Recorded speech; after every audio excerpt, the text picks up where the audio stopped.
We're here with G, the famous G from Virtus.Pro organization, once called as literally the best individually skilled player by Melk at one point, one of the most formidable mid opponents for any mid solo player.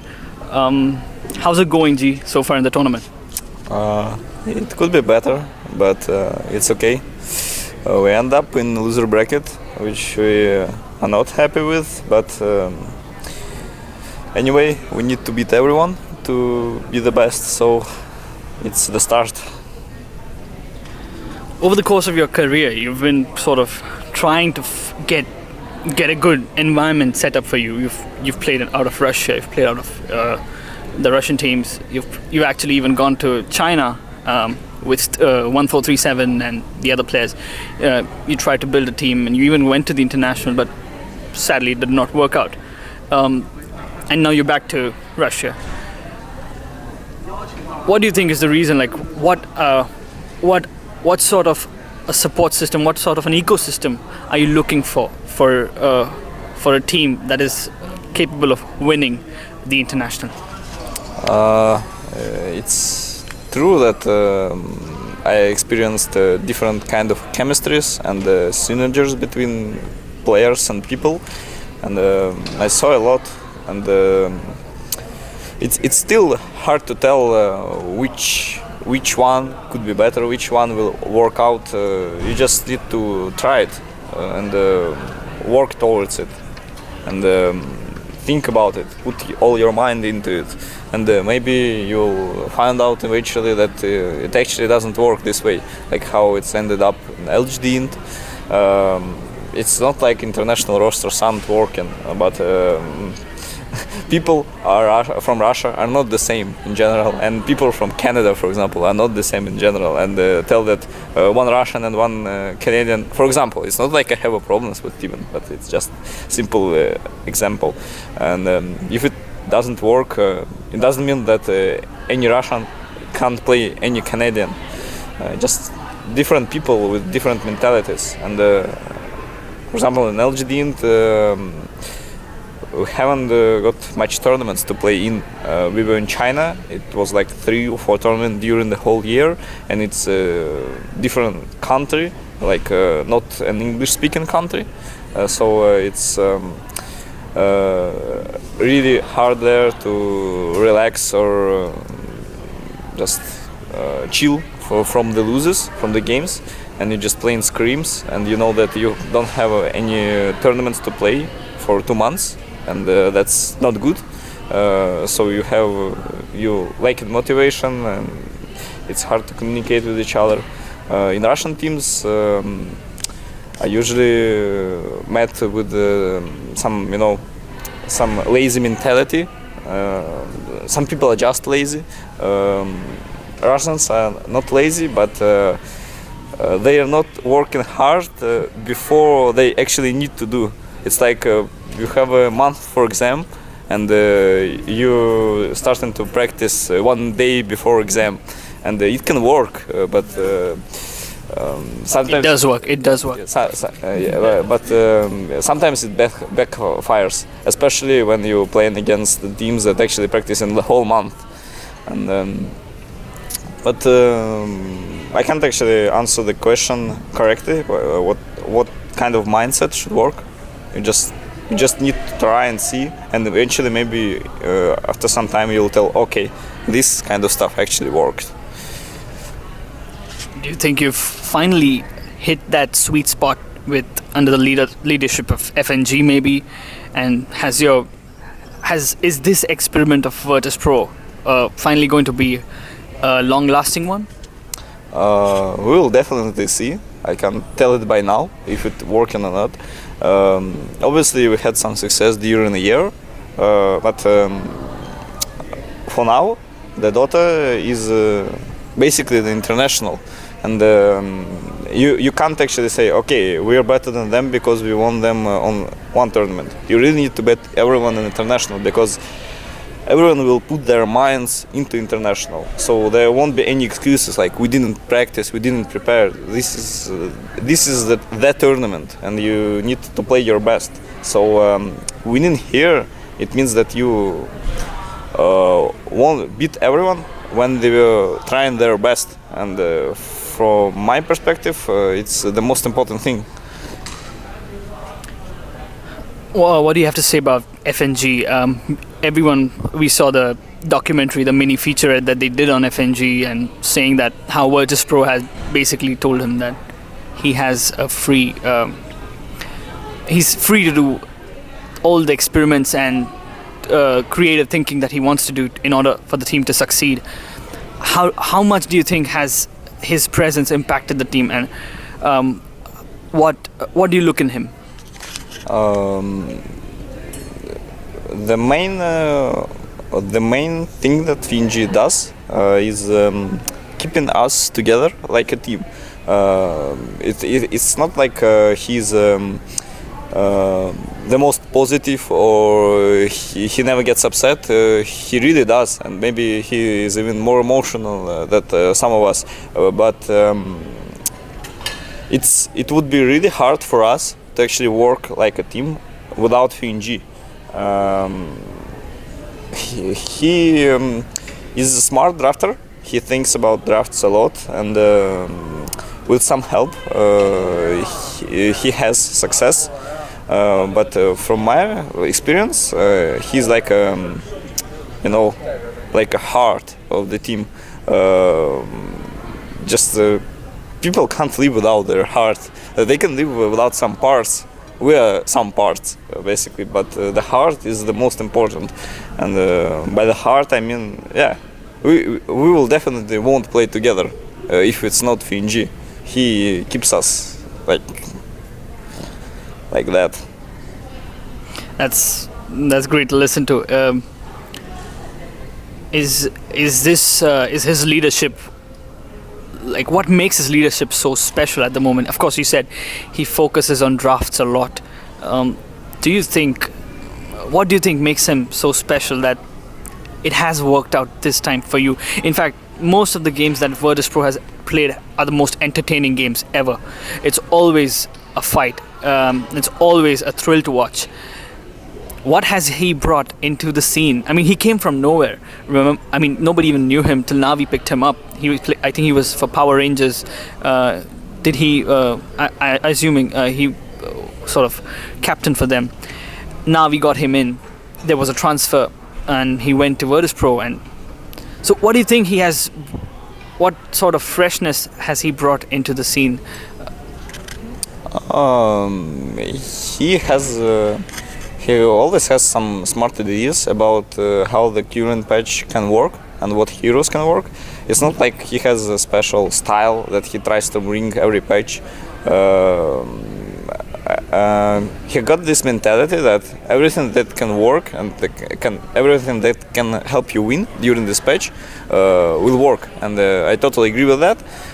Because, for example, the Treant Sniper patch, Treant Jugger Sniper X patch, that kind of stuff, we were basically sitting on high ground half of our games without maybe two sides, and we're turtling, not because we like it or this is we best at, just because it's working and we believe in that. Now we're trying to put some sort of aggression or mass team fights because I actually like it. But maybe not everyone, definitely not everyone like it, but it actually works. So we're just playing what can help you win easier. That's basically the simplest thing. About the tournament, I don't want to ask many questions because it's not a good topic to talk about with most of the players at the moment. But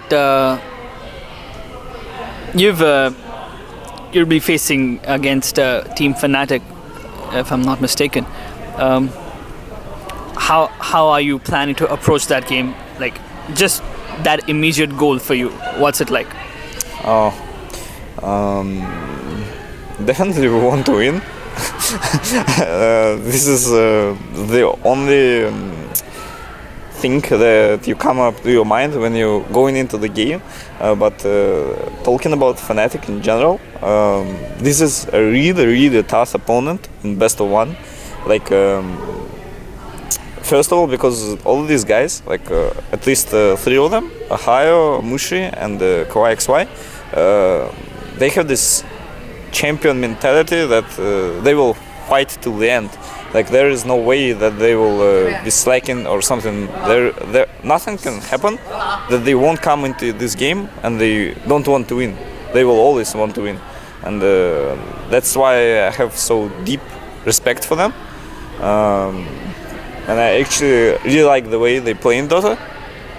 I understand it, I appreciate it, and sometimes I'm learning from it. So it's probably the toughest opponent in best of one, especially in best of one, just because they actually are what they are. But this is a big motivation for myself, at least, to beat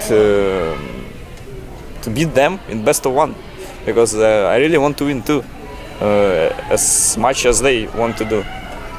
So we'll see. Well, yeah.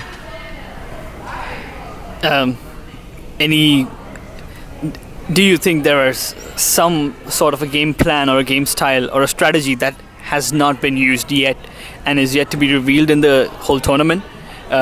You don't have to obviously tell any details, you just have to say yes or no if you want to. There are not much new heroes that are not used. I think every hero that can be abused was already somehow used. Mass statue picks, someone picked Husker, or MVP picked Husker, that's for sure. So if some upgraded strategies with some of those heroes will come, I won't be surprised. But for now, Dota, at least on this patch, there couldn't be more surprises. Like, there won't be some random hero that will come and beat everyone. For example, Rikimaru, he wasn't probably picked during this tournament, and I'm pretty sure there won't be any cool strats with Rikimaru that will actually change the meta somehow, and the draft, how they going. So yeah, I don't think so. You've been one of the most you've been regarded as one of the most skilled mid-solo players, one of the most tenacious mid-solo players by many people, one of the most aggressive mid-solo players. We see a new generation of mid-solos coming in, especially with someone like Sumail. What do you think about that? Like, how do you relate to someone so young and someone who's made such a big impression on the scene in general? I'm a bit jealous, not because he's young and he plays good, but most of all because he's young and he recently started playing. It's not like he didn't put a lot of effort towards his work and now he's skilled. It's more about, I remember myself when I was young, and when I was 17 or 18, I was acting differently, I was thinking differently,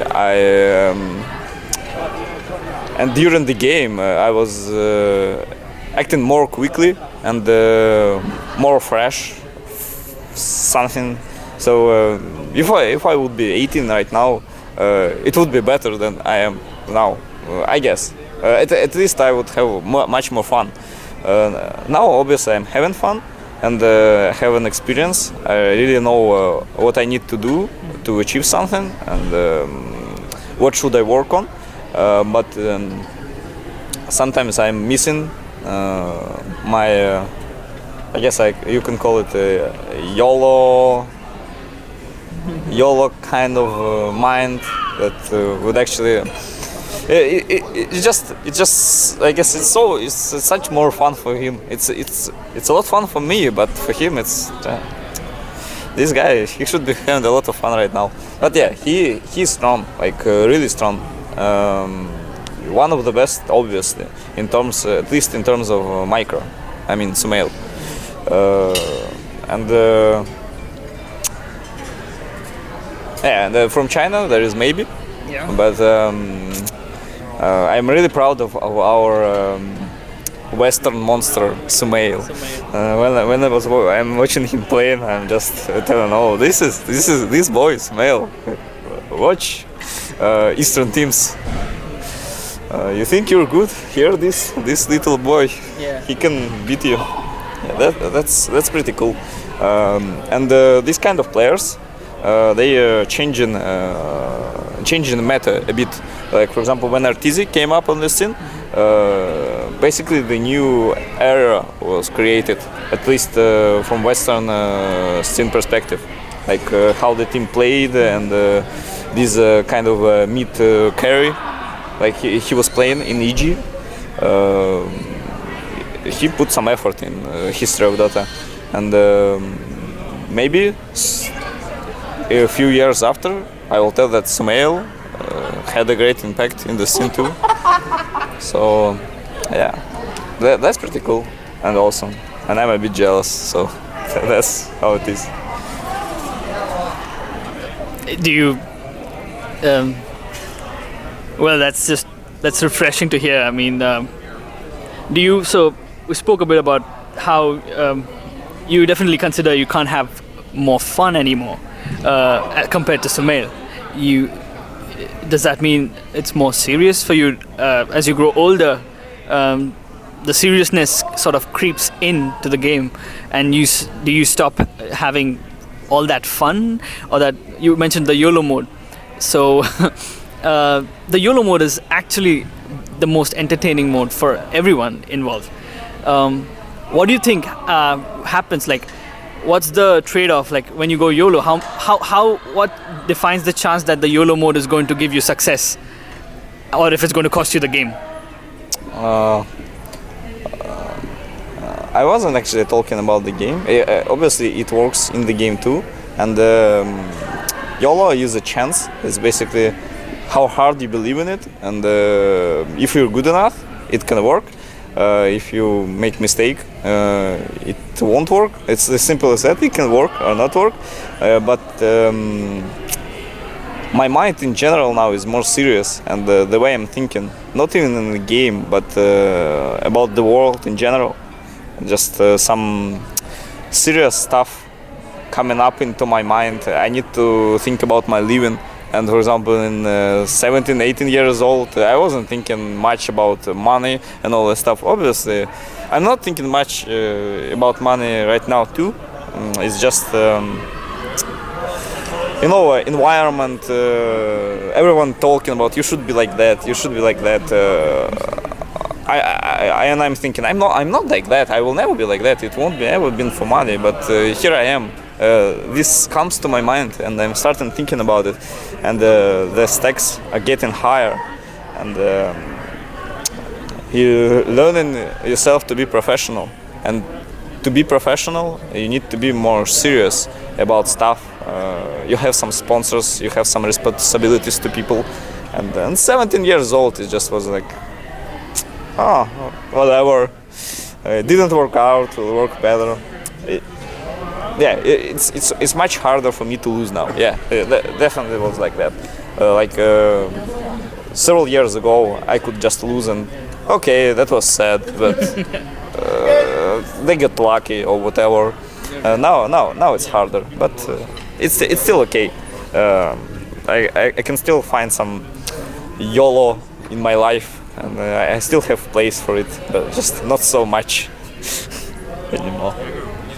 Well, let's hope the YOLO never ends, because you've been like a never-ending source of entertainment and thrill for most of the fans, most of the spectators of the game.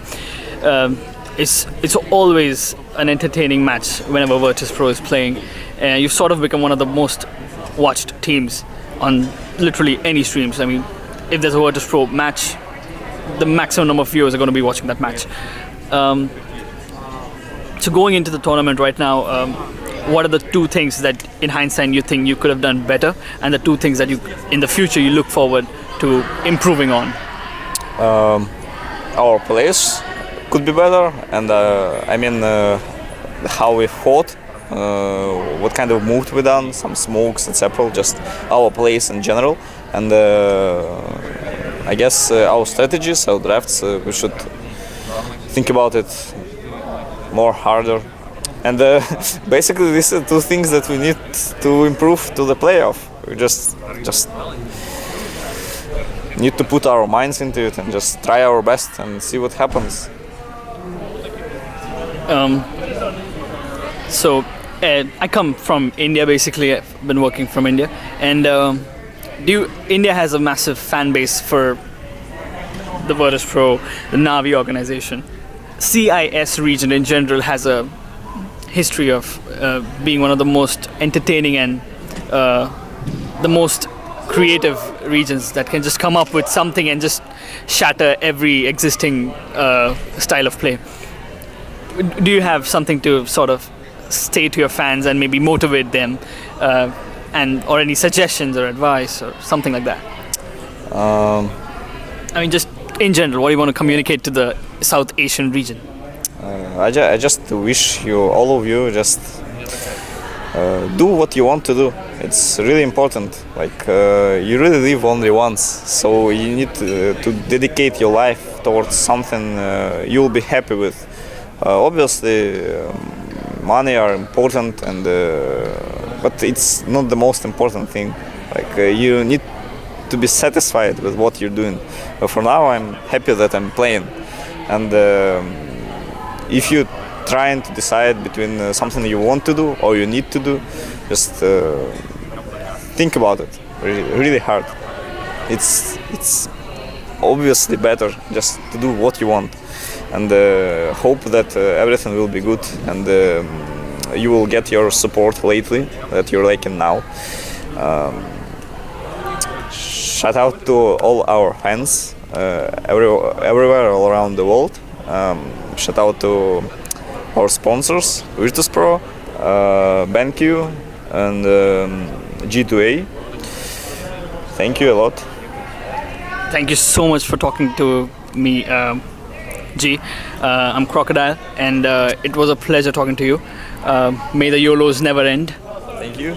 And what's your favorite drink? Like, are you a vodka person? No, I'm definitely not a vodka person. Probably some rum. All right, that's good to know. Maybe we'll look forward to that once you win the international. Thank you. All right, thanks a lot.